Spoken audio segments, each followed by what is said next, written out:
What's up, guys? Welcome back to the Double D Report. Me and Dean are back. I know, guys, this is very shocking. We're back-to-back weeks. Holy shit. Unheard of. But this week is going to be very bad for me. I'm not going to lie, guys. I'm going to get abused. It is going to be so bad because let's just say when it comes to our picks, I had a stinker. But there's a lot to talk about this week. We're going to talk about our picks. Eagles, Cowboys, Bills, Ravens, and probably something crazy if it pops up during this time. But, Dean, you want to start this off with your picks? I want to start it off just by saying that you're a piece of garbage. Yes. Right? You talk so much shit, right, throughout the course of a podcast. Oh, my picks are better than yours. Look, to be fair, I didn't do a ton better, right? However, all three of the teams that you picked in the spread, which you'll get to, absolutely got blown out of the water, right? You might as well just call them Riley Reid because of how much time they're spending on their back. So, it was bad, and I want that to be noted, straight up, before I even get into my shit. I can't disagree with these statements. So. Okay, perfect. That's all I wanted to hear. That being said, yes, I will get started. As I mentioned, I really didn't do too much better than Derek here. I took a couple of, I wouldn't say big swings on the spread lines. One of them definitely really failed miserably. I'll go with that one to start just because of how pitiful it is. I did take the Miami Dolphins plus 1.5. I actually thought they were going to win outright. I believe I actually even said that. I am taking the Dolphins plus 1.5. I'm taking them to win outright. I don't see a snowball chance in hell. I don't see it's not even possible, in my opinion, that the Indianapolis Colts come out of this one with a win. In the former podcast, not only did they not win outright, not only did they not cover the 1.5 spread, they got absolutely blown out by Daniel Jones and the Indianapolis Colts. They lost 33-8. Pitiful performance. I mean, really, if you're a Miami fan, you are just as miserable as they come right now. Daniel Jones literally blew their back out. Daniel Jones did something, as what Scott Hansen said on Red Zone, something that's never been done in centuries. Scoring a touchdown in every drive. Or no, not touchdown in every drive. Scoring in every drive. Mind you, extra giant. Now he looks like Jesus. Thanks, Derek. But that could just be the Dolphins. We'll see next week. I'm going to go with one of my stinkers of multiple. I'm going to go with the team that I had faith in. It is your team. I'm never going to have faith in them again. Wow. Because let's just say the New York Football Giants, they could play the defense. They played good defense, I would say, for the first half of the game. They played very good defense, held Jaden Daniels until like the last drive. But there's only so much you can do when the Scottish Hammer is punting 6 fucking times a game. They could not move the ball down the field, and when they did, it was forced targets to Malik Neighbors, who's eventually going to die if Russell Wilson's throwing these balls to him. That is my first L of the week, because I think the Giants are going to win this game. I will not be surprised, and yeah, didn't happen. It was disappointing. We talked about this in excess going into this year, right? I wanted, as a Giants fan, them to be competitive. I want them to move into the right direction. And I can honestly say they were competitive in this game, right? They held the Commanders, who are a prolific offense in every shape of the form, to 21 points. Their defense was as advertised, right? Maybe they didn't get the pressure that they needed, but Jaden Daniels is one of those quarterbacks who is going to make it out of a sack 9 times out of 10, right? So I'm not too worried about that. But they held this team to 21 points, and there was multiple times in this game where the Giants had the ball with an opportunity to make it a 3-point game, to make it a 1-possession game, to really get back into it, and their offense just completely fell flat. There's positives to take. There's definitely negatives, right? Obviously, the big topic this week is how long do the Giants stick with Russ? I want everybody to calm down. It's week 1. Let's see how they do against the Cowboys. This is a big week coming up, right? You got to show out a little bit better and try to stay the course. Everybody doesn't want Dart to start this year because they want him to sit. They want him to learn. Let's try and do that to the best of our ability. However, things can get out of hand quickly. So to your point, Derek, yeah, the Giants' offense is pretty pitiful. It's dreadful. It's Malik Neighbors and other. Yeah, look, they got to work it. Dable really needs to, in my opinion, take over the play calling because Kafka has no fucking idea what he's doing with Russell Wilson, and hopefully things change coming up in Dallas. But moving on, I don't want to talk about the Giants too much because they're really not worth talking about. There are so many other better games. My second one, I took your team. You took mine. I took yours. I took the Eagles -7.5, and we're gonna get to this game in a little bit more detail in a bit, but they did win by only 4 points. It was Thursday night. I'm going to talk about the main thing as to why I think I lost was because of that bullshit 45-minute lightning delay, right? But we'll talk about that when we get to there. But that is my second loss of the day. This was a close one, but unfortunately, I take the L here. I'm going to go with my second L, and I'm going to go with a team that I think all of us had a little faith in this year, who thought we would play good this year because they got a lot of weapons, is the Mark Vrabel Patriots. I thought they would have played a lot better than the way they did. I thought they would involve Travion Henderson more than what they did. And Drake May would have had... I wouldn't say Drake May had a horrible game, but he just didn't have a good game. Pete Carroll drew up a fucking great plays to stop to stop that team. Stephon Diggs for the first half seemed non-existent. So I feel like they played... The Raiders out-coached them, I would say. The Patriots didn't have a bad game, but they didn't have a good game. But it does suck because that's my second out of the week. Yeah, moving on to something a little bit better. Fuck you. I did get a dub on the spreads. This was another very close game, mind you. I took the San Francisco 49ers -2.5. They wound up winning by 4. It was definitely a more defensive-minded game. Seattle, thankfully for the 49ers, did not look good at all. The 49ers pick up right where they left off last year with injuries being piled on, right? With Jawan Jennings going down, Kittle going onto the IR, my bad, in a little baseball mode. Kittle going into the IR. So definitely not a good thing for the San Francisco 49ers offense. However, I will say it was a good sign that CMC played. CMC played well, and he played a lot, right? So that's you got to take the positives here if you're a San Francisco fan. Definitely take the win. They won by 4, 17-13, covering the spread. This guy, happy. Yeah, I'm still unhappy because I went 0-3. I continue. This shitter just keeps on going. This is like an endless shit. I picked the Panthers this week against the Jacksonville Jaguars, who I did say, me and Dean both did say, could win that division, and they looked very good. Yeah. They absolutely shit-pumped the Panthers. I would say there was not a point in that game that I saw to where the Panthers had a chance. Because McMillan, he did all right for his rookie year, for his rookie first game, but Bryce Young had no time. There was not a second that went by to where there was not a guy in his face. So, if that continues to happen this year, the Panthers will not do anything. Overall, that is another L. Yeah, look, and I do want to say it's a little weird that you did take Panthers because we did both predict the Jaguars were going to be decent this year. I did want to say, on your note, the Jaguars did look good. Their offense definitely looked a little bit more prolific a lot more prolific than it was last year, right? Trevor Lawrence definitely came out slinging the ball, really, mixing and matching where he was throwing. A lot of different variety within the receiving corps, going to Strange, going to BT. Really just kind of mixing and matching, especially with Hunter as well, doing a bunch of sweeps and trick plays and stuff like that. So it was a good offense, and not to mention the resurgence of Travis Etienne. He's on PEDs.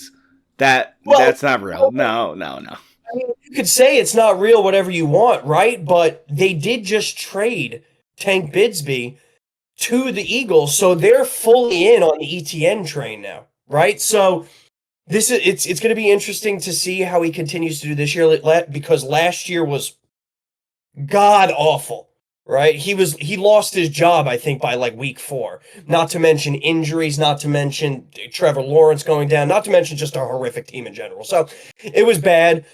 Good start to the season by the Jaguars. I did want to mention that, obviously. But I did want to move on to our happy time, Derek, I guess, where we both actually did well in our Survivor pick, right? Good props to us. There we go. There's a win on the board for you, Derek.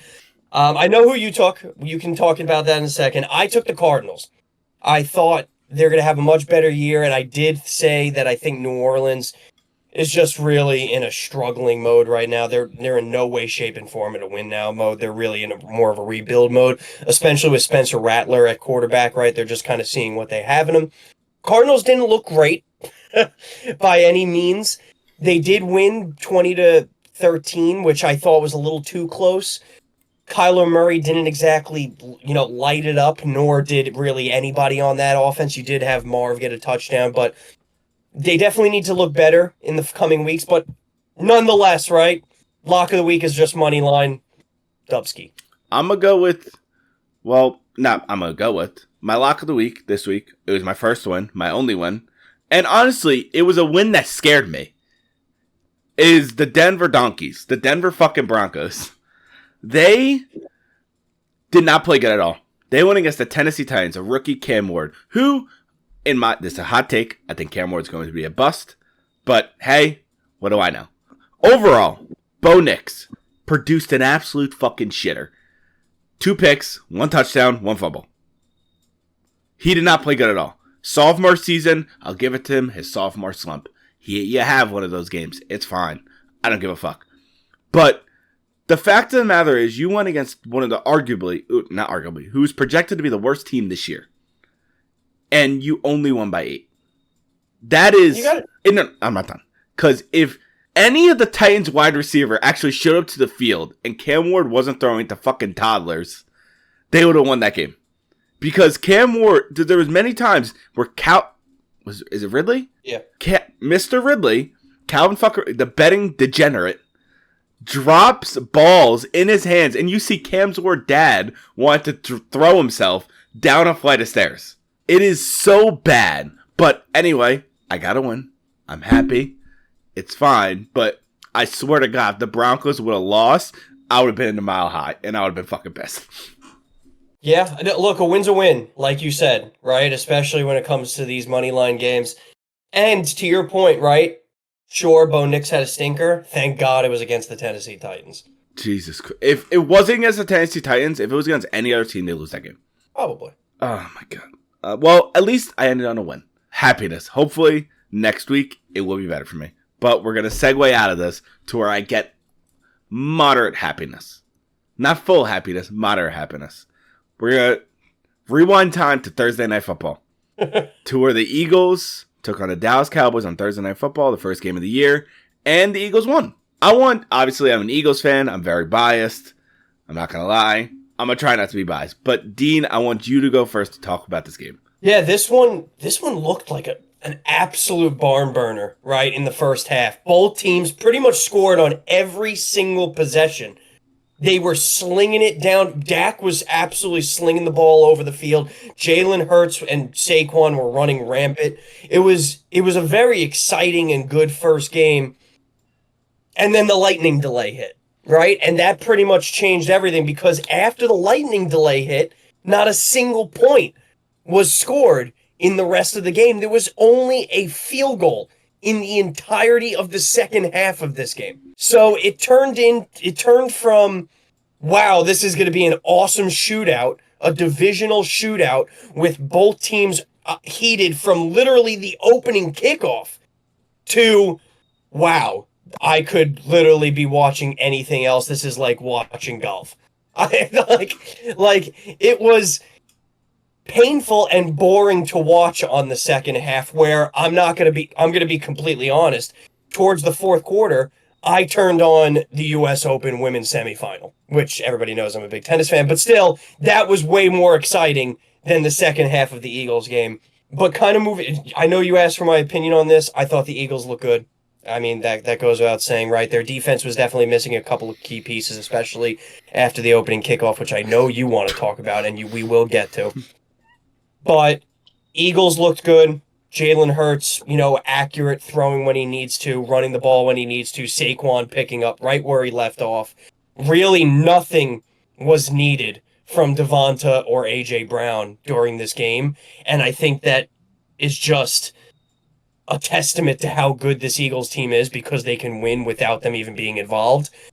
And then I also wanted to talk on the flip side. Dallas didn't look terrible. but it was a concern that CeeDee Lamb dropped multiple wide open passes right in his hands to maybe push down the field. So overall, it was a decent Thursday night game, decent first game of the season. I would have liked to be a little bit more high scoring after the lightning delay, but nonetheless, good win by the Eagles. I'm going to well, obviously, it was a good win. Divisional game, first game. Good way to start off the year. Very good way to start off the year. Do I think we played good? Not really. I feel like that we could have played a little better on the defensive front. Because I feel like, obviously, in the first 8 seconds of the game, Mr. Huck Tua, Jalen Carter, chooses to spit on Dak Prescott. Might I add, in my opinion, I think it was warranted after Dak spits on the floor in front of him, looks at him, laughs, and then... Do I think he should have spit on him? No. Typical Eagles. Do I think he should have spit in front of him like he did? Yes. But overall, Jalen Carter took accountability for it. He apologized. Says never going to happen again, even though Dak's a gigantic pussy. And so, I don't know why I did that. Shut the fuck up, Dak. But anyway, the Eagles, after that, it took, I would say, 30 minutes of football. Well, 45 minutes of football, including halftime, for me to actually see a good play by the defense. To where, in the red zone, Miles Sanders takes the ball, boom, gets popped out. Forced fumble. Quinion Mitchell picks up the ball, gains a couple yards, and then rain delay. To where, as you said, it was a high-scoring game. Very high-scoring game. Me watching the game, I'm like, yeah, there's no defense whatsoever. We just have to outscore them. And that's what I thought was going to happen until rain delay, and it was just dead. It was all defense towards the end of the game. Which I like to see out of my team playing good defense, going back to where it was last year. But then there's obviously the times to where the Eagles got lucky, where CeeDee Lamb seemingly did not show up to the football field. He was a shell of himself. I've never seen CeeDee Lamb drop that many balls before in his life. And if you look on the stat sheet too, right? 7 receptions, 110 yards. That's a good game. Oh, no, it's a great game.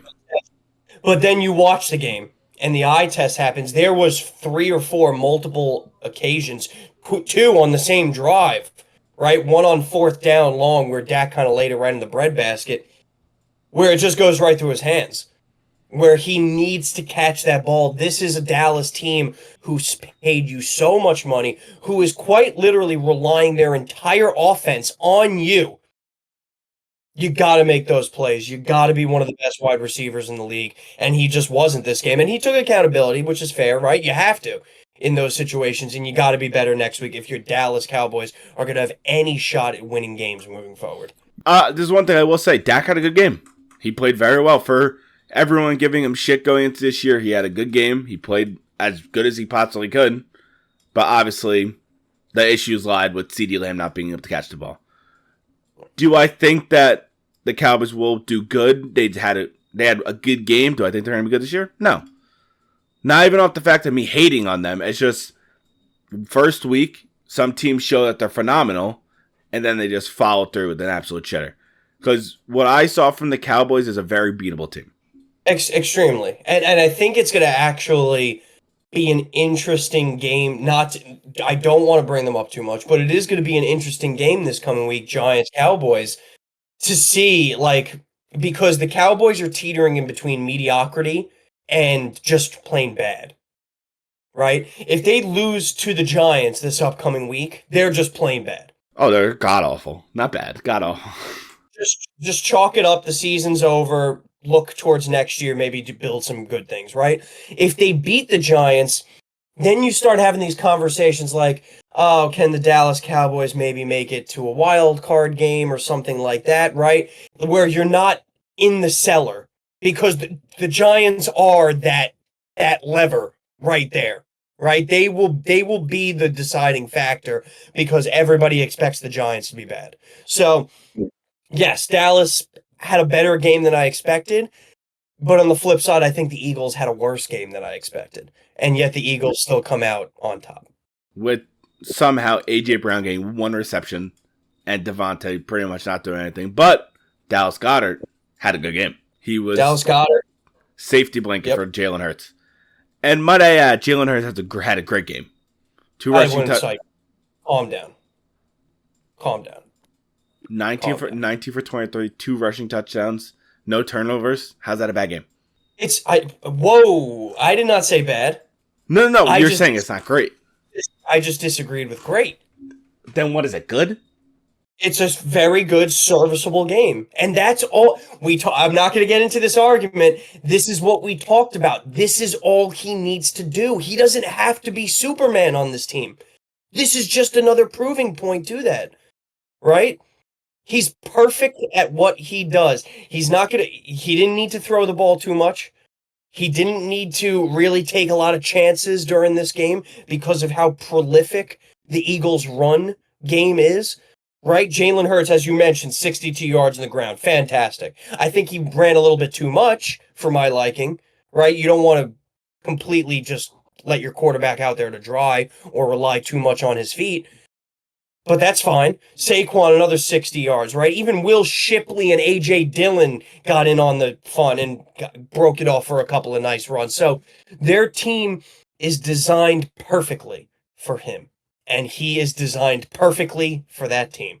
And that is all I will have to say about that. We're not arguing. We could talk about this for... I feel this is going to happen every week. Every time we talk about the Eagles, it's probably going to happen every week. It's definitely possible. All right. But otherwise, as an Eagle fan, good win. I'm very happy. It's just, let's turn this around. Jalen Carter, he did get fined. And what I'm happy about is the NFL considered this game that he was out, since that he pretty much didn't play. They consider it the 1-game suspension, which is I'm happy with. Thank you, NFL.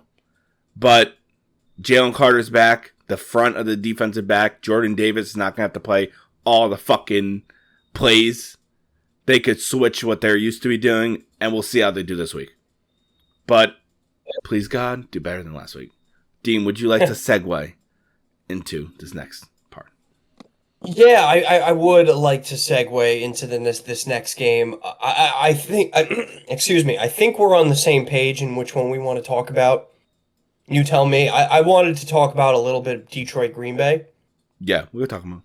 Okay, perfect. Just a little bit. I know we talked about this because, once again, another division game. Two teams that are going to be vying for the top division spot. They're both going to make the playoffs easy. They're both vying for that Super Bowl contention spot. So this was definitely a good game to kind of gauge on how the season went.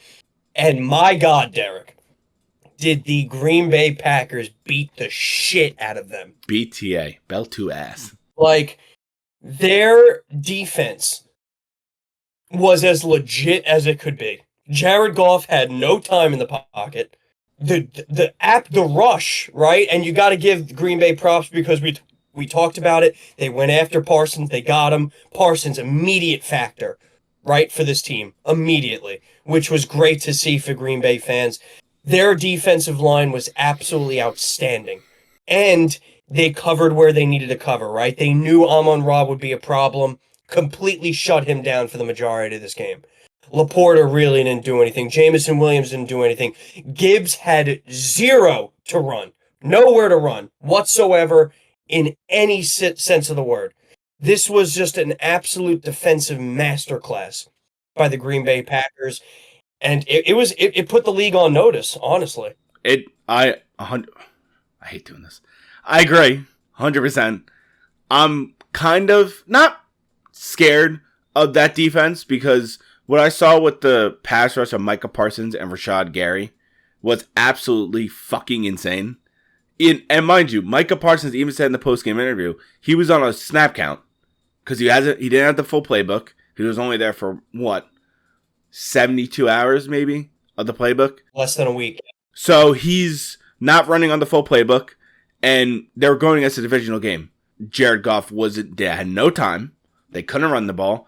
It got so bad, they had David Montgomery going out for passes. That never happens. Yeah. He is the big guy who runs the ball, and he was catching passes. Because he had to dump it off. Jared Goff had no target. He couldn't throw down the field like he likes to. Green Bay played a great game. Jordan Love, very good too. He looked good this year. But in my opinion, I feel like Detroit's defense didn't look as good as what I thought it would have. I'm not going to shit on Jordan Love because he's a good quarterback. But I want to see how he does this week. Because after the week he just had a great week. I just don't see the Lions defense as good as what it was last year to start off the year last year. Yeah, we talked about this as well. Detroit's coming down to offense. That's their team. They have such an amazing offense. They have weapons everywhere on the offensive side of the ball. You name the position, they got it. So if they're only going to put up 13 points in a game, they're not going to win that game. That's just a fact. That's just how it is. That's how it goes. Simple as that. Now, do I think there's going to be a slight learning curve with how Detroit lost every single one of its coaches except Dan Campbell? Yes, I do. Right? They lost their best offensive mind in Ben Johnson. They lost their best defensive mind in Aaron Glenn. So there's going to be some growing pains for Dan Campbell to kind of learn with his coordinators what works, what doesn't, where should we go with this, where should we go with that. However, and I think they know this, I think the league knows this, I think the Detroit Lions know this, I think their fans know this, you got to score more than 13 points. Oh, yeah, you have to. With that offense? So I think in weeks coming, they will definitely pick it up a little bit. Their schedule isn't absolutely horrific, right? So week 2, if I'm not mistaken, and I am just pulling it up now. Week 2, they have Chicago, which is, another division game, so you don't want to completely dismiss it right off the bat. However, we'll get to Chicago later. This should be a win. This should be a nice homecoming for Detroit. So hopefully they bounce back. I think they will bounce back because they're going against a man who's god-awful, Caleb Williams. So They should be good. Mind you, Ben Johnson is good. It's going to be cool, though, because Ben Johnson, who was the OC, going against the head coach. It's going to be a reunion. I like how it's in week 2, how they have that. But mind you, Detroit playing 2 divisional games to start off the year. NFL, relax. That's not a big deal, but the Giants are playing 2 division games in a row. Yeah, I don't know why. I feel like it's better to spread them out, but that's just my opinion. I would like to see a divisional game later on the year to see maybe how they're going to develop instead of packing them in the beginning. But okay, shut the fuck up. But overall, they don't have to. I don't think they have to worry. It's only week 1, but the only thing I would worry about if I was worrying about something is next time you verse Green Bay, you have to fucking block everyone. You have to max protect to make sure if everyone's healthy, you have to make sure Jared Goff has time in the pocket. Because if he has time in the pocket, he's a good quarterback. If he doesn't have time in the pocket, he's donkey shit. Yep. So overall, good game for the Packers and Detroit. You'll be fine. Detroit fans, chill. It's not death row. It's not bad. You'll be fine. I do want to talk about another game before we get into the main game. Because in my opinion, I think it was a very good game. And it was a shocker for me. I did not expect this to happen. It was a Friday game. It was Justin Herbert putting on an absolute fucking masterclass. He played a beautiful game. Might I say, a Madison Beer effect. Because this motherfucker was playing out of his mind. I've never seen him throw. Mind you, I'm a Justin Herbert hater. I don't know why, I just don't like the guy. He played so well against a very good Chiefs defense, who just came off a Super Bowl loss, who we all, with Spag as the defense coordinator. He's a great defensive coordinator, one of the best I've seen in a while. And he shredded him. Quentin Johnson, who we all shit on last year for being horrible, he had a good game. Keenan Allen back in the offense, had a good game. What I saw is they distributed the ball very well, and that won them this game. And out of the Chiefs, it's not looking good. From what I saw, and Worthy being a fucking paper fucking thin person he is, getting knocked over by Travis Kelce and dislocating his shoulder.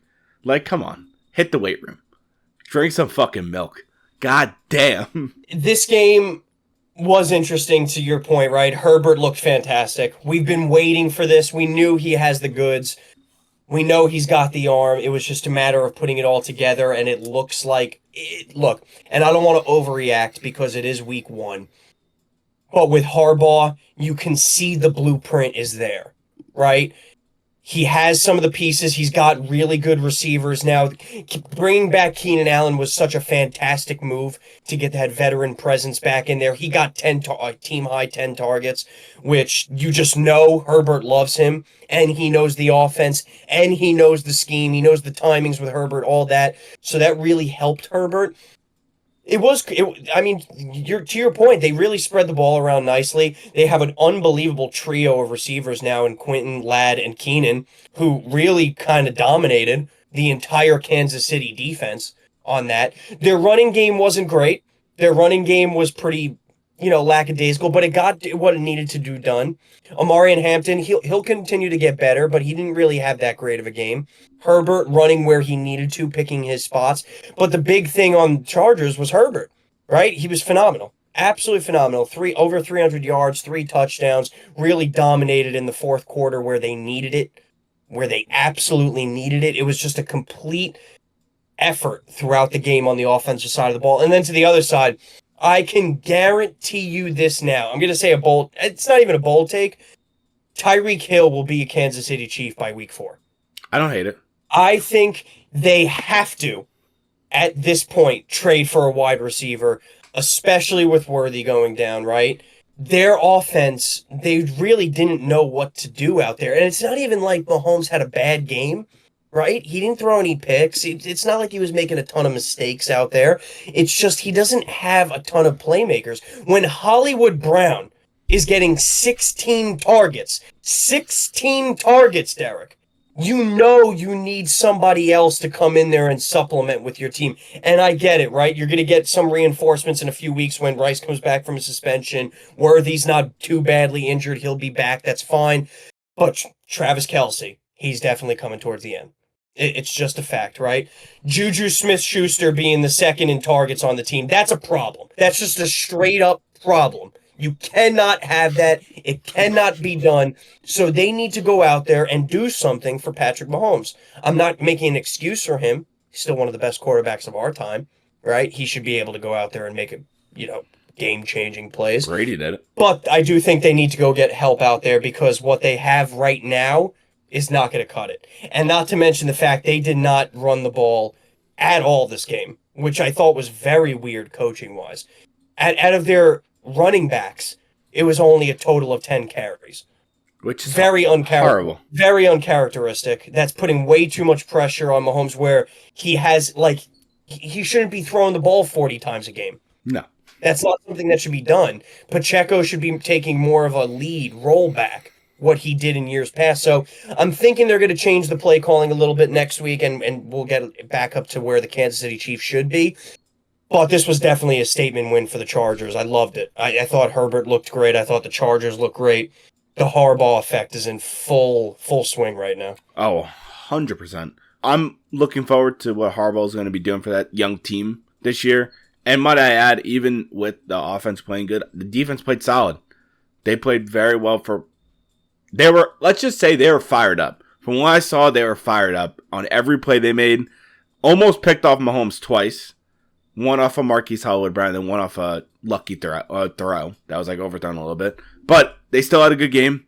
And I just thought we had to talk about this game because it was the defending the team that lost in the Super Bowl. So we kind of had to talk about them. Yeah. But now we got to talk about an absolute heater. The game of the week. And it lived up. Maybe game of the year. Yes. It is up there. I know it's only week 1. And people are going to disguise, oh, it's only week 1. No, this is arguably the game of the year. This game was fucking electric. Yep. On both sides. Baltimore starting off hot. Derrick Henry looking like he's 27 years old. Fucking running over everyone in his sight like he's a fucking freight train. Literally throwing defenders, putting them to bed, pushing them into the ground. 14 carries for 175 yards. He added a point for 2 touchdowns. That is the most insane thing I've ever seen in my fucking life.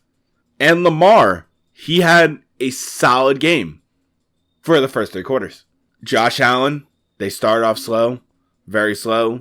And then what I saw to Josh Allen was very shocking. I did not expect him to go 16 for 21, I think it was like 185 yards and like a touchdown in the fourth. Josh in the fourth quarter. He had a great fourth quarter, which led from a flip like a motherfucker to where the Ravens were up 40 to, was it 41 to 25? 40 to 25. 40 to 25. And then that lead went. And the Bills ended up winning, which I did say the Ravens were going to win. I thought it would have been a lower scoring game. But I did not expect this high scoring game, but I'm very glad it was.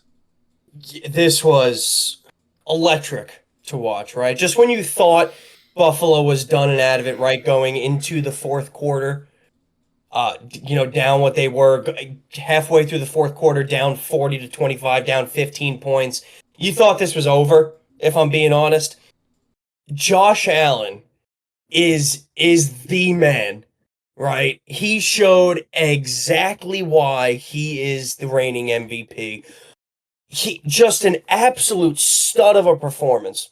6 yards away from 400 yards passing, 2 touchdowns in the air, 2 touchdowns on the ground. Exactly what we said was going to happen on offense, right? He completely spread the ball around to all of his receivers. There was 3 receivers with over 9 targets, 5 receivers with over 4 targets, right? So the spreading of the ball is basically how their offense is going to be monitored moving forward. They don't have that one guy who they're going to go to in the passing game, and that's okay because you have Josh Allen. It's just that good. Not to mention their running game, right? James Cook didn't get it all going on the run side of things, but however, he's going to. Plus, he contributed in such a large way on the passing side of things. This team, offensively, is as good as an offensive team as I think we've seen in the last 10 to 15 years. They're just perfect. Perfect scheme. Unbelievable quarterback. Probably the best in the game right now. I mean, it was just fantastic. However, on the other side, the Ravens made so many miscues in that fourth quarter where they should have won this game. Yeah, 100%. They should have put this game away, right? A stat that I wanted to show is Harbaugh now has 17 blown double-digit leads since 2000. That is bad. Which is by far the most of any coach, right? And we all know Harbaugh's an extremely good coach. Nobody is denying that. However, it gets to a point where what are they doing differently in the fourth quarter why are they not continuing what they've been doing in the first 3 quarters? I don't understand it. There was multiple times in the last few possessions where I'm just thinking, what are they doing? Right? Derrick Henry and Lamar Jackson were working every single drive, Derrick, on the offensive side of the ball with the RPO. Every single drive. Buffalo Bills could not stop it. The final drive to ice the game, they needed 1 first down. They didn't do an RPO once. They did a stupid wraparound to Zay Flowers, which is just beyond my comprehension. And not to mention, on 4th and 2, you don't go for it? Harbaugh, come on now. That's the best RPO in the game. Nobody in this league can stop Derrick Henry and Lamar Jackson if it's executed perfectly. Nobody. And yet you punt it on 4th and 2. The simple fact of the matter is, what do you trust more? Do you trust Lamar Jackson and Derrick Henry to get you 2 yards to win this game? Or do you trust your defense to stop Josh Allen and the Buffalo Bills? That should have been an easy decision. Go for it. It was just bad. Honestly, it was bad play calling. It's bad coaching. Yeah, because in the fourth quarter, obviously, Derrick Henry did fumble. It happens. No one's perfect. He fumbles. It happens. But I feel like as soon as he fumbled, the last drive of the game, because he fumbled not the second to last drive of the game, it felt like Harbaugh punished him for fumbling and sat him out, even though the motherfucker had 2 touchdowns and ran for 175. How do you bench one of the best running backs in the league, and you could, on 4th down and 2, you're 100% right. RPO, you've been doing it all game, and they haven't been able to stop it. And might I add, I understand Zay Flowers. He had a good game. 7 receptions. I think it was like 143. Yep, fantastic game. Amazing game. And that's another flip side. You can't even argue, right, that they didn't pass enough. Lamar only 19 attempts. That's not what their team is built on. They don't need to do that. They proved it. They had between just Lamar and Derrick Henry, not counting a couple of Zay Flower runs, not counting a Rasheen Ali run, right? Just Henry and Lamar Jackson, 240 yards and 3 touchdowns on the ground. It's fucking ridiculous. It's just bad coaching. At that point in the fourth quarter, you had so many opportunities to ice this game, and it goes back to that simple fact. Who do you trust? Lamar Jackson and Derrick Henry to get 2 measly yards, where they've been getting it all game, or to put your defense back onto the field, where in the fourth quarter, they wouldn't have been able to stop a nosebleed. Yeah. So it's just mind-boggling to me how they didn't go for it on that 4th and 2. And we could speculate, right? It's easy for us as people watching the game to, make these decisions. But when you look at that stat that I said, right? Harbaugh, 17 blown double-digit leads during his tenure. That's bad. Maybe you start to wonder, like, finally, maybe I should be doing something a little bit different in the fourth quarter. I feel like for Ravens fans, like, as I think I said this in the beginning of the year, this motherfucker's on a hot seat. Now it's like a fucking blazing inferno seat. After the game, there's no reason in my eyes to where a team should be damn near rushing for 250 yards. Damn near rushing for 250 yards, and you lose the game with 3 rushing touchdowns, might I add. While scoring 40 points. There's no reason to why you should have lost that game. Might I say that I would say the Ravens defense towards the end of the game, bad coaching again by playing prevent to where you have the wide receivers having like 15 yards of open field. Josh Allen was absolutely picking them apart like a Thanksgiving turkey. It was so easy. But a point that I wanted to make, and you can tell me if you disagree or not, right? I think this is it's a little different just because of the success both teams have had over the last few years, right? And you'll hear the second team that I'm about to say in a second, but the Ravens have made the AFC Championship, right? The Ravens have made the playoffs pretty consistently, not only making the playoffs, at least being successful and winning a game in the playoffs. I think it's getting to the point where it's a similar situation with the Steelers, with Tomlin, where you're so used to these guys. Every once in a while, I think a scenery change is good when they've been there for this long, right? Tomlin is yet in his Steeler tenure to finish a season under 500. However, in the last 10 years, as a Steelers fan, would you even know that, or would you even care? No, because they lose in the first round every year. It gets to a point where maybe a change of scenery, or maybe just a different mindset, maybe a different coach could bring you over the hump, right? Perfect example just for all the New York fans out there. Why did you fire Tom Thibodeau? Because they felt they could only get as high as they could with him at this point. So they changed coaches to try to get to that next level. If the Ravens lose again in the playoffs this year, like second round, you may have to start discussing that option. All right. I still honestly think that the Ravens could potentially make it to the AFC Championship game, and if they do, because they're a good team, it's just the fact of the matter is that, as you said with the Tomlin situation, Harbaugh and Tomlin always run into the same problems, to where they're good throughout the regular season, and then come playoff time, it's like they don't exist. They're getting stale. And there's nothing wrong with that because of how much success they've had, right? Tomlin, a 2-time Super Bowl champion. Harbaugh winning a Super Bowl with Flacco and the Ravens, right? I get it. I get you don't want the nostalgia of it. But there comes a point where I think for both sides, it would be better for a scenery change. Maybe Harbaugh and Tomlin go to a different team, bring them to success. Maybe another coach comes in to coach this team, and he brings them over the hump to that Super Bowl that they've been eluding. All right, I hate to even bring this up because it's going like to my team, but the Eagles did it with Doug Peterson. Truth. The Eagles got their first Super Bowl win of the team history.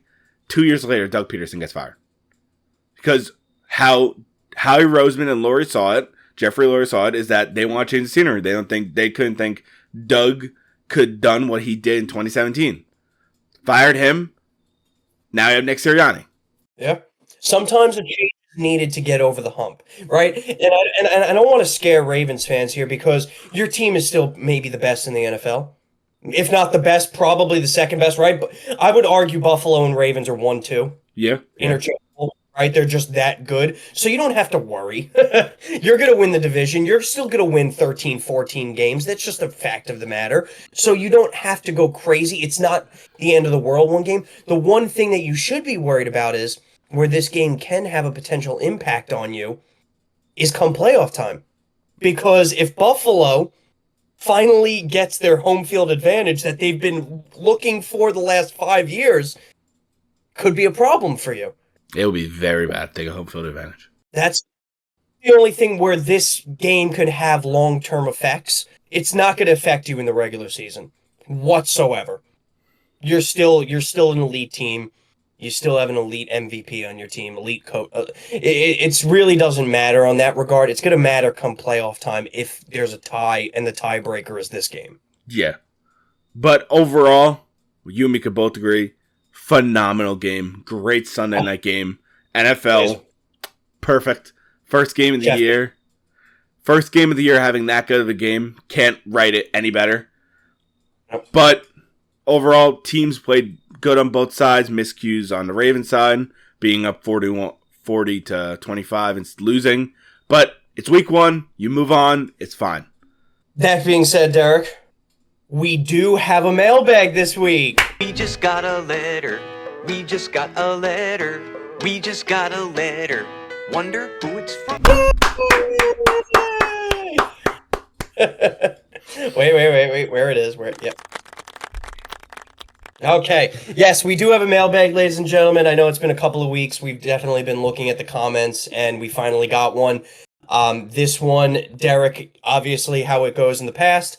I'm going to read you the question. We're going to try to go a little bit quicker on this one because we do have a couple of other things to talk about. But, Derek, want your honest opinion, and I think you are the unbiased opinion on this question. I've looked it over. It's painful for me. Okay. But I thought it was a good question, so I had to bring it to our attention. So I'm going to leave it up to you, right? This is Paxton.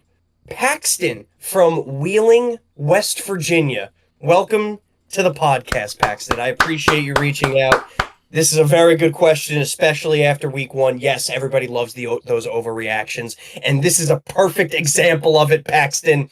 However, I'm going to read it out anyway. Okay, so the question obviously was addressed to myself and Derek, so I'm going to skip the formalities. Going to go right into the question.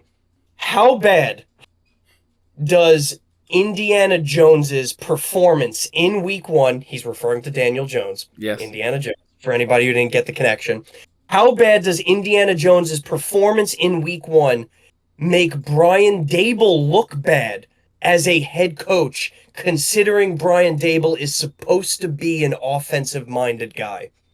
Does it affect that at all? That's a very good question. It's a very tough question, in my opinion. Because, I don't think it does. Because, obviously, Daboll was brought in, and he won Coach of the Year. His first year, I believe, he won Coach of the Year. Which is very impressive. Brought Daniel Jones to the playoffs. And they won a playoff game. They played very well in that playoff game. And then, I don't know what happened after that, but it crumbled apart. But I don't blame Daboll for it, honestly. I would honestly blame everyone above Daboll. The general managers, the owner, and everything signing players. Because poor Daniel Jones, look what happens when Daniel Jones has a moderately good offensive line. He was making good throws. I was not expecting this from him. Indiana Jones that's a great name. I actually like that name. Played phenomenal. Mind you, it was against the Dolphins. But he played a very good game. So I wouldn't, obviously, very big overreaction. But I don't think it does affect Daboll at all. Even though Daboll is an offensive-minded coach. There's only so much Daniel Jones can do with what he has. If Daniel Jones doesn't have an offensive line, he's not going to be good. Wide receivers weren't there. His best wide receiver was Sterling Shepard. Think about that right now. His best. All right, Darius Slayton. Oh, God. Wandell. Oh, my fucking God. I was going to say, put some respect on Isaiah Hodgins' name. I will smack the shit out of you. Daniel Jones had no wide receivers. He didn't have a running back. Well, he had a running back. Saquon, but Saquon was injured in and out of his career. So he had no one. So I would not blame Dable. I would blame everyone above him. I think that's a very thoughtful response, Derek. Do you agree? I'm going to be completely honest with you, and I do agree with you on aspects of this. My main takeaway from this question and from the performance that Daniel Jones had, and mind you, right, next week, Daniel Jones can literally absolutely be the worst piece of crap this earth has ever seen, right, and revert back to the norm. The one thing that I saw this week from the Giants and the Colts, and you said it, you hit it right on the head, is the Giants' offensive line problems have spanned the last 10 years, and they have yet to be addressed. It's proven that no matter who has been at quarterback over the last 10 years, even going back to the end of Eli, right, and everything in between, whether it was Geno Smith, Tommy DeVito, Daniel Jones, Tyrod Taylor, the offensive line has been bottom 5 in the league every year. So yes, to your point, I love your explanation, right? Do I think this is a reflection of Dable? No, he inherited Daniel Jones, right? He did the best he could. He brought them to a playoff performance and won a playoff game with a Daniel Jones-led offense, who their number one wide receiver was Isaiah Hodgins. So no, I do not think this is a reflection on Brian Dable. I do think this is a reflection on the Giants' inability to draft offensive linemen or go out there and address their biggest problem, which every year is offensive line. They decide to avoid the offensive line and get like safeties, linemen. Defensive linemen. It's not a concept. Look at all of the other teams in the NFL that have been successful over the last years. Look at the Eagles. Saquon at times, you could run a fucking bus through their offensive line the last few years, and nobody is even touching the bus.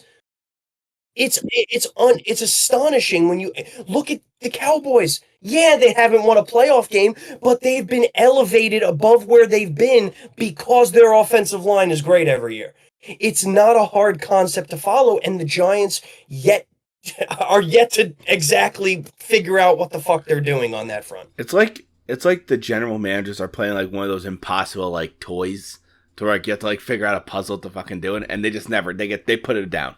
They give up.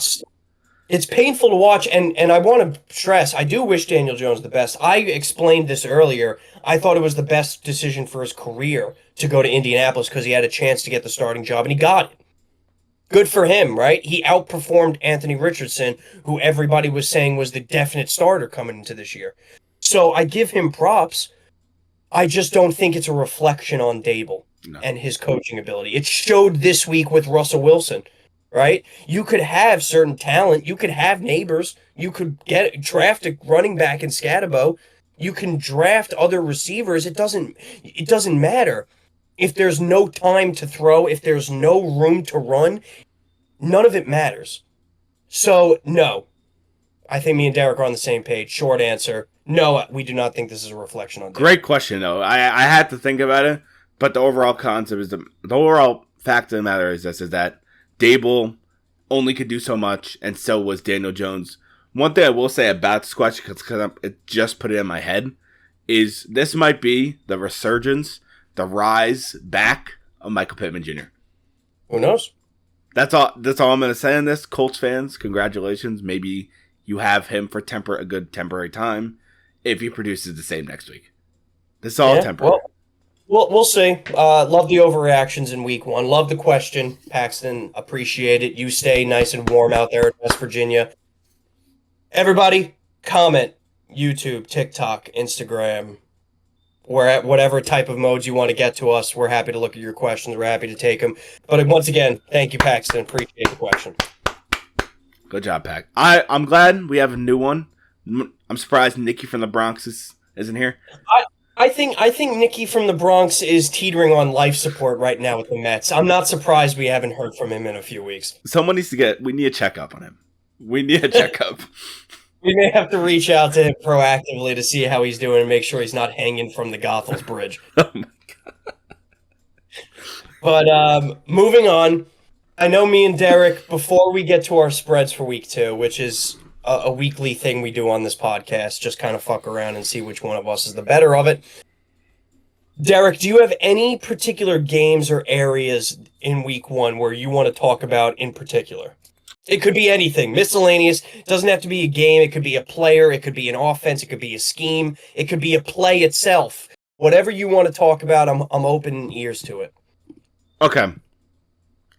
I want to talk about one specific player. It's a player who I shit on a lot. It's Caleb Williams. Yes. I'm ready. I got stats. I've got shit pulled up from 1940. Right. Let's just say this.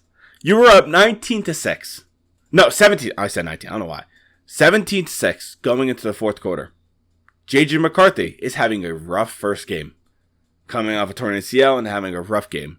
Mind you, the man who came off a torn ACL played an absolute stunning fourth quarter and arguably played a better game. His first game was better than all of Caleb Williams' games in his career so far. Not argue. And not even the game. J.J. McCarthy's fourth quarter. That quarter is better than any game Caleb Williams has played in the entirety of his career. Because let me just say this. Caleb Williams played so bad. Mind you, if you look at his stats, he played good. No, he did not play good. He had a lot of bad throws. I feel like sometimes he just chooses not to look at people. And he just makes the wrong decision. Puts DJ Moore in fucking a hospital bed. Trying to kill him. I don't know what it is. But he is just not accurate. It is not good. Derek, I've been waiting for this. I'll let you take over. All day, right? Because, yes, we shit on him hard last year. Hard. And it was warranted. Yes. He was garbage. The Chicago Bears did a lot this offseason to try and enhance him. They went out there and drafted a young tight end, right? Who a lot of people in the league think he's going to be fantastic. And obviously that tight end we're talking about is Colston Loveland, right? A lot of people like him. Give him a good blocking tight end, give him a good big target in the middle of the field. They went out there and signed 2 all-pro offensive linemen. They went out there and drafted a top lineman. They did offensive, by the way, all offensive. They did everything in their power to make Caleb Williams a better quarterback. Not to mention, they probably signed the best offensive-minded coach on the market in Ben Johnson. All of this to try and enhance Caleb Williams. And boy, did it fail in week 1. I'm going to read you some stats. And you know what? I don't even have to explain them because anybody who watched this game on Monday night saw it firsthand. Right? If you're a Chicago fan and you were in the stadium, you saw it pretty much every single drive. There was one bullshit pass that he should have hit that he didn't. Among all 32 quarterbacks in week 1, he ranked worst in off-target throw rate. He was off the mark 29% of the time to receivers that had catchable balls. He had the most hospital balls thrown. Yes, they look into this stat, ladies and gentlemen. He had 4 hospital balls thrown that were into double coverage where his receiver / running back / tight end could have died. And everybody remembers the DJ Moore one in the fourth quarter where DJ Moore got absolutely fucking walloped within the 20, right? 4th worst in accuracy throw rate. He was 45%. Okay, now let's keep it going, right? I got more. Completion percentage above expected. First in the league this week, Jalen Hurts, right? You alluded to it earlier. Very good completion percentage, right? He had 15% completion percentage over what he was expected. Take a guess who was last. Caleb Williams. Caleb Williams. Minus 13.2%. That's horrible. Against what he was expected. This guy, there was a couple of throws, and one in particular, which I know every Bears fan could remember, was the throw in the fourth quarter where DJ Moore was wide open, butt booty naked, streaking down the left side of the field, and Caleb Williams overthrows him by 10 yards. That's just one example. This was happening every drive. This guy's accuracy is a real problem. Nobody is doubting his skill, right? He has a ton of arm strength. He really does. He can whip it. And he proved it on a couple of throws, particularly in the first quarter when he ripped a sideline throw right to Odunze, right? It was great. On the run. He's fast. He's very speedy. He can get out of the pocket when he needs to. Nobody's arguing that. The accuracy is something a quarterback should have instinctively. Accuracy shouldn't have to be worked on at the NFL level. For example, Tua, he, without the CTE, has one of the best accuracies and is one of the most accurate quarterback in the league. But can he throw the ball deep? No. Caleb Williams can throw the ball deep, but can't hit a guy if he's right in front of him. It's just a shame because he does have the arm strength. Yes. And he does have the arm talent. This is why he was drafted first overall, right? Those aren't coincidences. People don't just, there's a ton of scouting done on this guy. Everybody knew he had the arm strength. Everybody knew his biggest flaw was accuracy. And come the NFL, people thought they could train that. People thought they could harness that. And so far, it has been an utter disappointment. This is one thing I have to say, because it's very important to this. There was a time to where you had Justin Fields, and you had the first pick. You could have traded. I'm thinking in my head, imagine if Justin Field had what Caleb has. Imagine how good Justin Fields would be. You're getting set up perfectly. Ben Johnson, great coach. Wide receivers, solid. Tight end, solid. Running back, Swifty, very good. He's a very good running back. It's just, I don't know what it is. I don't know if he's mentally not there or something like that. It's just straight up accuracy. He misses throws. He overthrows people consistently. There's multiple times in this game, and I'm sure you can find the videos online of wide receivers doing their beautiful crossing routes, right? Where one of them is usually open over the middle, and he's throwing it 5 feet to the left of the guy, where it should be an automatic first down. These are not mistakes that NFL quarterbacks should make. These are routine throws, especially when the guys are wide open, that you should be able to hit. And on the flip side of it, because yes, I wanted to bring up Caleb Williams, and I appreciate you bringing up Caleb Williams because I'm very passionate about this because he pisses me off to no end, right? On the flip side of it, the poise, the maturity, the leadership that J.J. McCarthy showed in his first ever start, right? The first 3 quarters of this game, I'm pretty sure every fan in the world was saying he was a bust. Every fan in the world, yet the entirety of the Vikings offense knew what they had in this guy. He threw the pick 6, and after that, something clicked. He turned into Tom Brady, right? He was making throws on the run all over the place. He was doing perfect reads across the field, not to mention his legs were moving around spectacularly. And after the game, multiple of his players, multiple of his receivers, including Aaron Jones, said his presence in the pocket, despite what everything was going on, was absolutely calm and serene. That's a rare gem, right? And you know what? I don't want to get ahead of myself because, yes, he had horrible first 3 quarters. Like, horrific. Let's not discount that, right? Horrific. But you got, maybe I'm naive, but I'm attesting that to just straight up nerves in your first NFL start where you grew up as a Chicago Bears fan. Oh, 100%. And it's not even the fact, it's motherfucker tore his ACL last year. So it's his first action in over 2 years. Exactly. Because this year, I don't think he played one preseason game. He played like 2 snaps.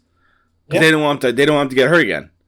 So this is their first time playing pretty much since your torn ACL. I love this kid. I love how in the fourth quarter, it's just like everything, or 100% right, the pick 6 happened, different person.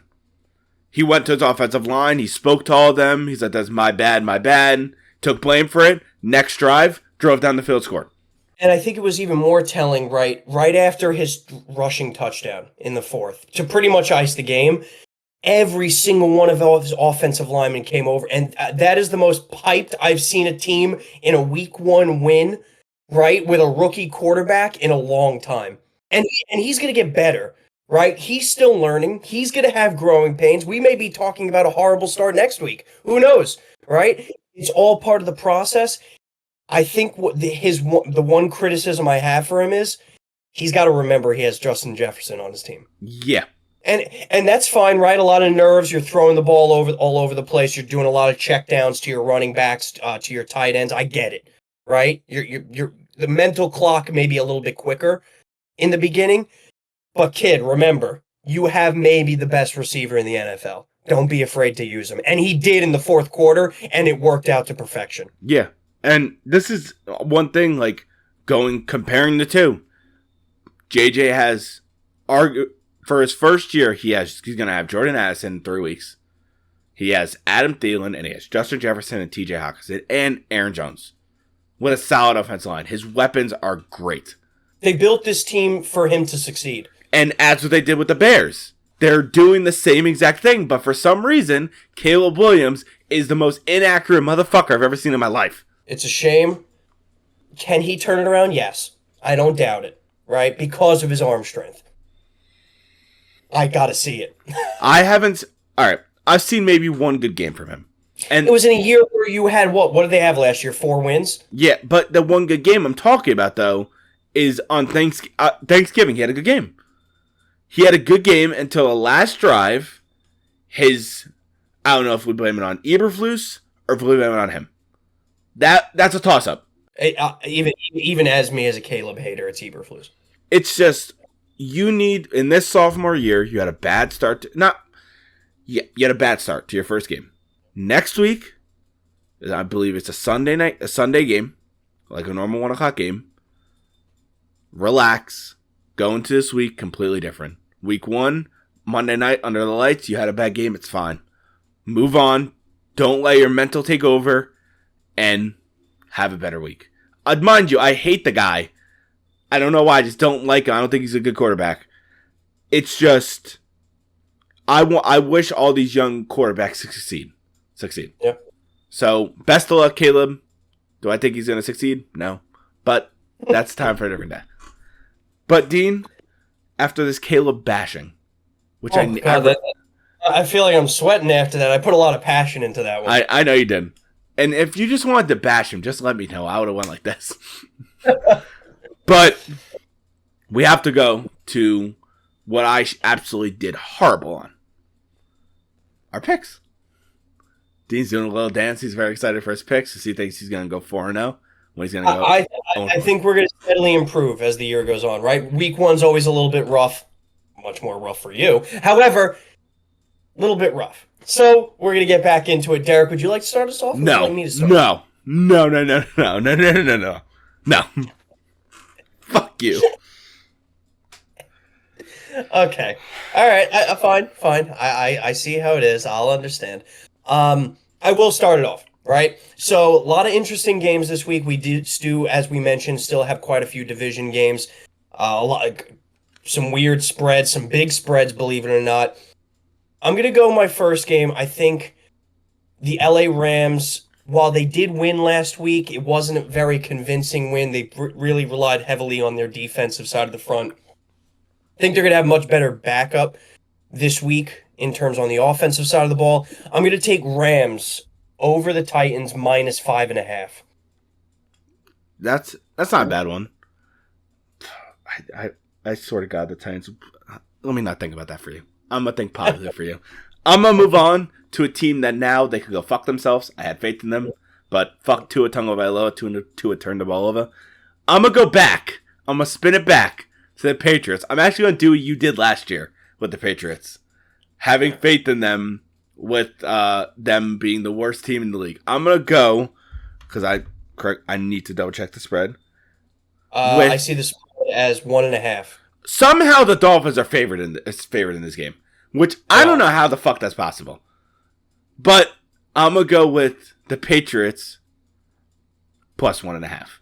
I do think they outright beat the fucking Dolphins. I think, honestly, they're a better team, but my luck, too, is going to throw for 400 yards, 4 touchdowns, and they're going to decimate them. But okay, I respect it. Please, Drake May, please. I'll go into my second one.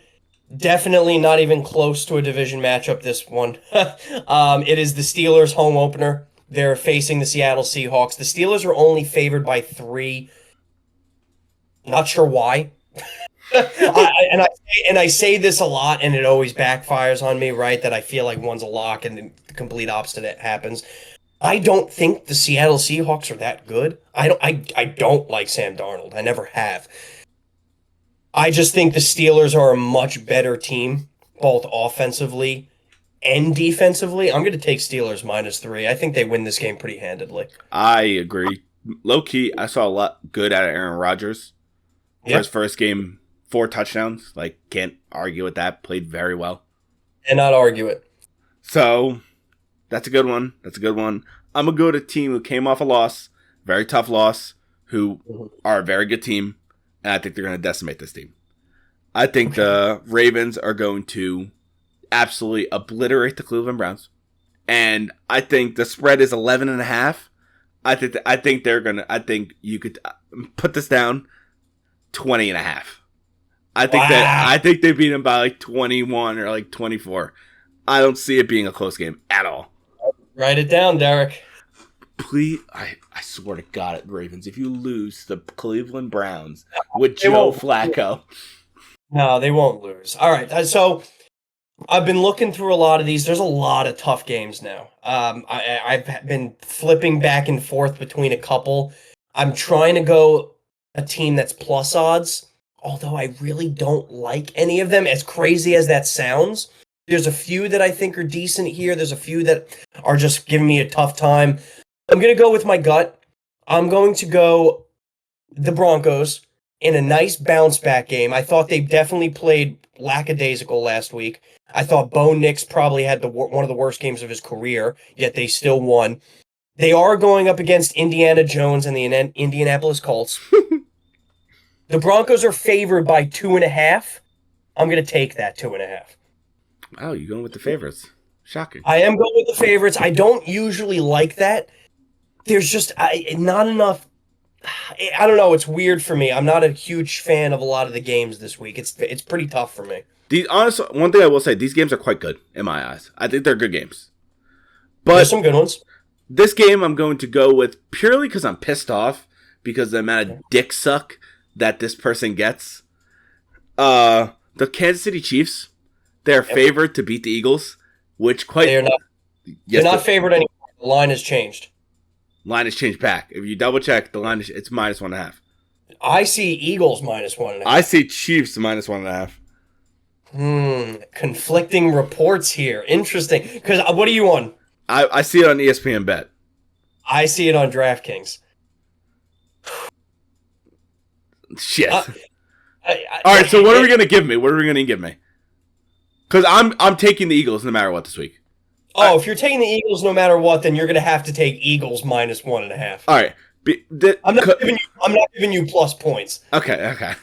One thing I will say is fuck you, ESPN Bet. Fuck you. How are the Chiefs favored to beat the Eagles?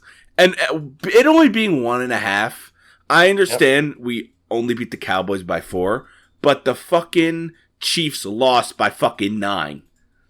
Like, what? My bad. It just pisses me off. So I'm picking the Eagles this week. I think the Eagles are going to beat the Chiefs. Okay. Cool. Now, to me and Derek's lock. We described this a little bit last week, but for anybody who didn't watch, we're going to do a type of survivor method. So once you pick a team for your lock, it could be any team. Doesn't matter the spread. You just have to pick their money line. You cannot pick that team for the rest of the year. So Derek's week 1 was the Denver Broncos. Mine week 1 was the Arizona Cardinals. Both of us dubs. Derek, I'm going to allow you to do it first because I did it first last week. Okay. This one was very skeptical to me. Very skeptical. Because there's a lot of...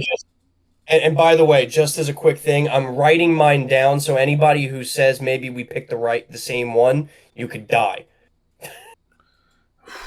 I'm just trying to think because it's hard. This is hard because as soon as we use him, we can't use him again.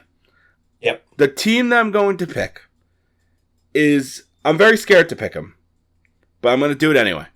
Because I don't think there's going to be another time to where I'm going to pick him. I'm going to pick the Cardinals. I'm going to take yours from last week. I'm going to take the Cardinals against the Panthers. Don't get me wrong, I have high hopes for the Panthers. I think they're a solid team. It's just, I feel like that defense will put a lot of pressure on Bryce Young, which is the one thing they can't deal with. Yeah, and I like your thought process, right? That was mine last week. When am I ever going to pick the Cardinals again? Probably not. Never again. So I like that. I think they should be favored, and I believe they're favored by 6.5. So that's a good spread right there. That's a good leeway for you. I like that pick. I'm going to stick within the same division. Okay. Weirdly enough, Which division? Arizona's division. Okay. NFC West. Okay. I am going to take the San Francisco 49ers over the New Orleans Saints. I am a massive Saints hater this year. I think they are just big booty butthole, like stinky after a wet crap butthole. Like I think they're just bad, and I think the 49ers are at least good enough without Kittle, without Juwan Jennings. Like I still think they're good enough to beat the brakes off of the Saints. This is only a 4.5 spread, which I found interesting, just because the Saints are bad. Not phasing me. Taking the San Francisco 49ers. That's...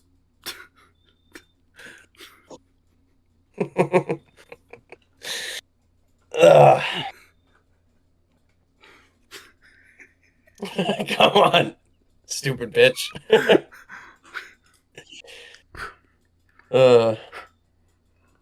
Come on. I need to compose myself. Dude, that was so out of left field. All right, I'm good. That does conclude our picks. Me and Dean. Obviously, Dean with his lock of the week. I like it. Even though it's in my opinion, it's very skeptical because the Saints kept it competitive to where it's not good. I feel like it's going to be a competitive game, but I do think that the Niners are going to win, even without Kittle, even without Juwan Jennings, probably. They are just a better team. So, good pick. But that does conclude it to where now it's segue into the best thing in the world. The thing you and me both love. Baller of the week! Beautiful. Actually, angelic. Because I actually heard it the entire time. Angelic. Wow. Okay.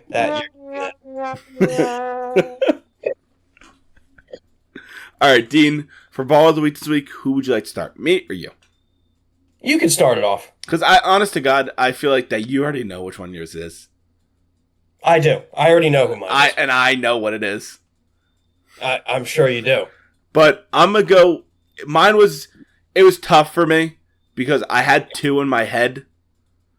Because technically it happened early last week, but I'm not going to pick it. I'm going to do a player who I was speaking highly of this week. This is in the NFL. Mm-hmm. It's J.J. McCarthy. Okay. I understand he didn't have a good start to his first game. The first 3 quarters were very, very rough. But as of his first game back, he stayed composed, took his team to a comeback win in the fourth quarter, which most, I'd say, mediocre quarterbacks in the NFL can't do. Yep. So he played very well in the fourth quarter, his first game back, coming off a torn ACL. I just think he deserves props, and in my opinion, he's the baller of the week. Very nice. I like it. Well done. J.J. McCarthy, very well deserved, right? We talked about it. Pretty bad first half. Really pulled up and pulled up in a big way in the fourth quarter. So definitely deserving. I love it, Derek. That's a good one. Thank you. That's a good one. And I think you do already know which one it is. I'm going to go to a sport I love. Yep. It was maybe overshadowed a little bit because it was the first NFL Week 1 football Sunday. However, there was another major tournament happening on Sunday, ladies and gentlemen, the U.S. Open men's final. Carlos Alcaraz, the winner of the U.S. Open 2025. He faced off against Jannik Sinner. I don't think people realize, my baller of the week, by the way, is Carlos Alcaraz, right? He won his sixth Grand Slam title now at only the age of 22. Unbelievable. Unbelievable stuff. This guy is just blossoming into one of the best tennis players that we've seen maybe in our lifetime, right? At such a young age. It's really remarkable to watch. I did want to give some wisdom, right? If for anybody in my generation who, 25 and younger, let's say, right? A lot of people watch Rafael Nadal and Roger Federer, and then we caught Novak Djokovic, who is definitely the best tennis player of all time. We have this unique opportunity to watch Jannik Sinner versus Carlos Alcaraz. They are our next Nadal versus Federer. And it has been astounding to watch. These two players are consistently 1 and 2 in the rankings. These two players are consistently meeting each other in the finals now. That's 3 times this year. No, 2 times this year. Jannik Sinner was suspended for the first half, but 2 times this year now, right? So it's just been astonishing to watch. And a fun fact for you before I leave it off to Carlos Alcaraz, they have played in 15 matches against each other, Alcaraz and Sinner. They are separated by 6 points overall in those 15 matches, which is unbelievable. Alcaraz has won 1,579 points. Sinner has won 1,573 points. It's just remarkable to watch. These two are the best young players in our sport, both extremely young. We're going to be watching them for the next 10 plus years. My ball of the week, 2025 U.S. Open champion Carlos Alcaraz.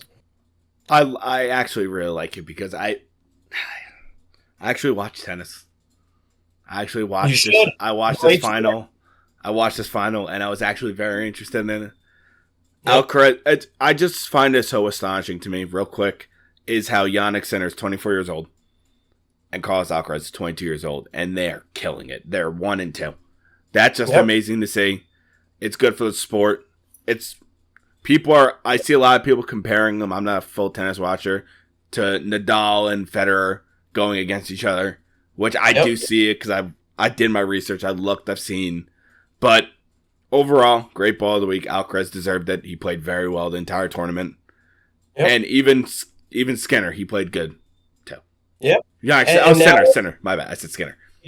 And now everybody can take a little break. This was the last major final of the year. So now we have to wait all the way till the new year for the Australian Open. You guys can no longer have to hear me talk about tennis. However, though, if you want to look up a nice photo, Carlos Alcaraz just dyed his hair blonde today. So he's in his blonde boy era. I know Derek knows something about that. We don't talk about that. We don't talk about that. But that's how we're going to end off the podcast. Obviously, we just had our ball of the week. Great ball of the week of both of us.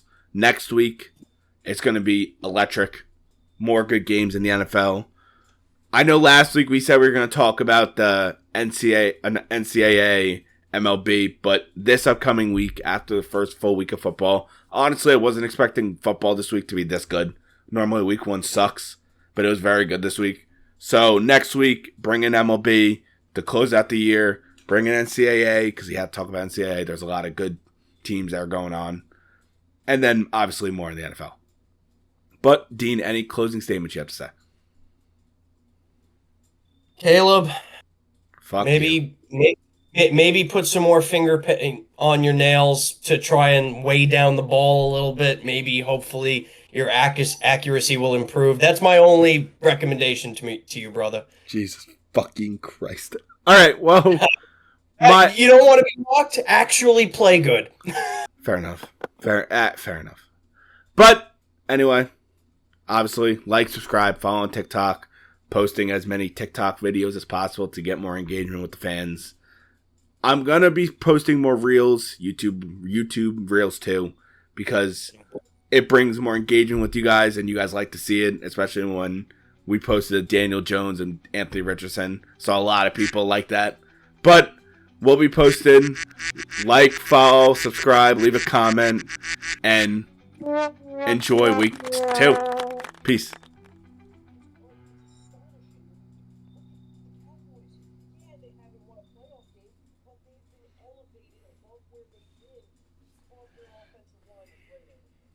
It's not a